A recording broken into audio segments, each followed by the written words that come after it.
कभी कभी भगवान अपनी लीला ऐसे दिखाते हैं कि इंसान की आंखों से आंसू निकल आते हैं और दिल से सिर्फ एक ही आवाज आती है, श्रद्धा। आज मैं आपको एक ऐसी बच्ची की कहानी सुनाने जा रहा हूं जो भूखी थी, बेसहारा थी और जिसे नहीं पता था कि उस दिन भगवान खुद उसकी परीक्षा लेने वाले हैं। ये कहानी सिर्फ भूख की नहीं है, ये कहानी है विश्वास की और भगवान की उस लीला की जिसे समझ पाना हर किसी के बस की बात नहीं। एक छोटे से पहाड़ी गांव में, जहां मिट्टी के कच्चे घर थे और रास्तों पर धूल उड़ती रहती थी, वहां रहती थी एक 8 साल की बच्ची, मीरा। मीरा की आंखें बड़ी बड़ी थीं, पर उनमें चमक कम और थकान ज्यादा थी। उसके पिता कई साल पहले गुजर चुके थे। माँ बीमार रहती थी। घर में अक्सर चूल्हा नहीं जलता था, लेकिन एक चीज थी जो कभी नहीं बदली।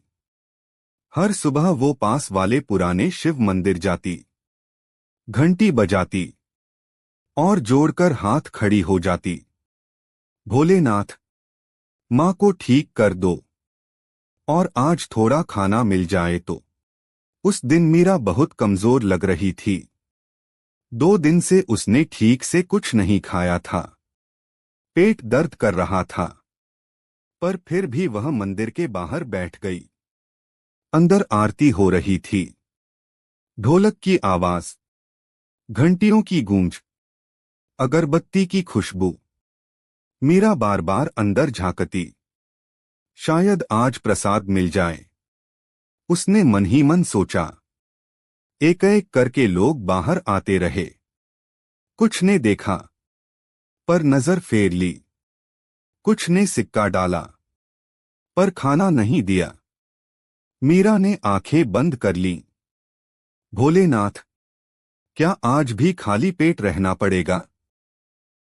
तभी मंदिर से एक बूढ़ा साधु बाहर निकला। सफेद दाढ़ी, लाठी हाथ में, माथे पर भस्म। उसने मीरा को देखा और रुक गया। बेटी, कब से बैठी है यहां? मीरा ने धीरे से कहा। बाबा, 2 दिन से कुछ नहीं खाया। साधु ने आसमान की ओर देखा, मुस्कराया और बोला, आज तेरा भोलेनाथ खुद परीक्षा लेने आए हैं।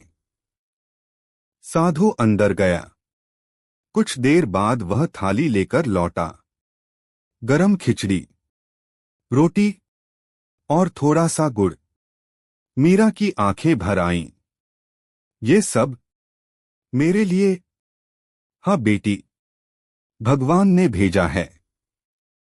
मीरा ने कांपते हाथों से पहला निवाला लिया। उसी पल मंदिर की घंटी अपने आप बज उठी। हवा तेज चली। दीपक की लौ हिलने लगी। साधु मुस्कराया। मीरा ने पलटकर देखा। साधु वहां नहीं था।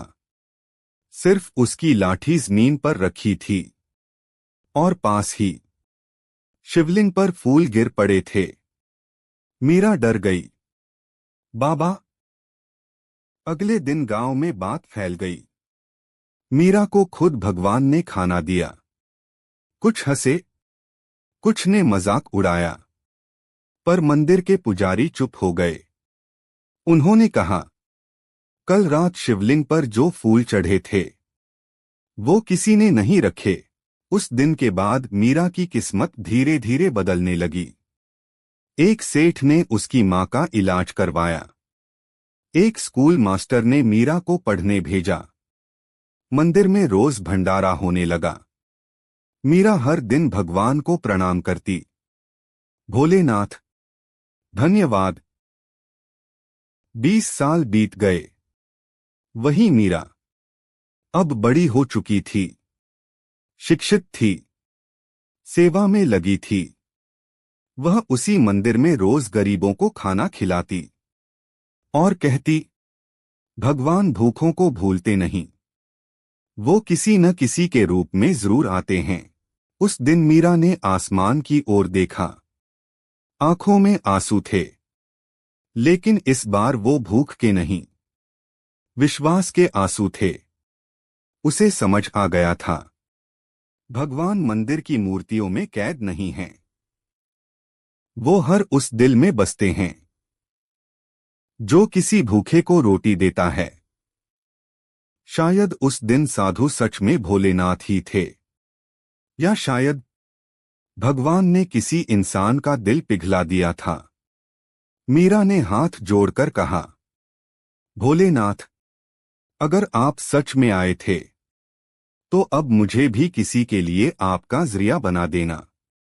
और सच मानिए, उस दिन एक भूखी बच्ची नहीं बदली थी, उस दिन एक भक्त जन्मी थी। इस कहानी से हमें यह गहरी सीख मिलती है कि सच्ची भक्ति केवल मंदिरों में नहीं बल्कि दया और करुणा में बसती है। भगवान स्वयं आकर मदद नहीं करते, वह इंसानों के रूप में अपने दूत भेजते हैं जो दूसरों का दर्द समझकर बांटता है। वही भगवान का सच्चा भक्त कहलाता है। हर ओम नमः शिवाय तभी सार्थक है जब हमारे दिल में प्रेम और सेवा की भावना हो। ओम नमः शिवाय।